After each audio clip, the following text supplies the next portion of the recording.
রাজধানীর আফতাবনগর আবাসিক এলাকায় কোরবানির পশুর হাট বসানোর ইজারা বিজ্ঞপ্তির কার্যক্রম স্থগিত করেছে হাইকোর্ট।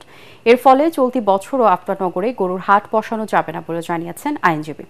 বিচারপতি কাজী জিনাত হক ও বিচারপতি আইনুন নাহার সিদ্দিকার দ্বৈত বেঞ্চ আদেশ দেন। গত 25 এপ্রিল রাজধানীর আফতাবনগর আবাসিক এলাকায় কোরবানির পশুর হাট বসানোর ইজারা বিজ্ঞপ্তি চ্যালেঞ্জ করে হাইকোর্টে রিট করা হয়।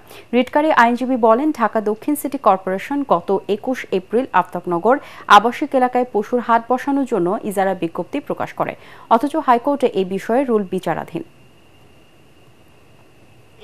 2023 সালে রিট করেছি, রুল এবং স্টে দিয়েছে আফতাবনগর পশুর হাট না বসানোর জন্য, এবং 2024 সালেও রুল এবং স্থগিত আদেশ দিয়েছিল এবং প্রতিপক্ষ আপিল বিভাগে আপিল করেছিল, সেই আপিলও খারিজ করে দিয়েছে, যার ফলে হাইকোর্টের আদেশ বহাল ছিল।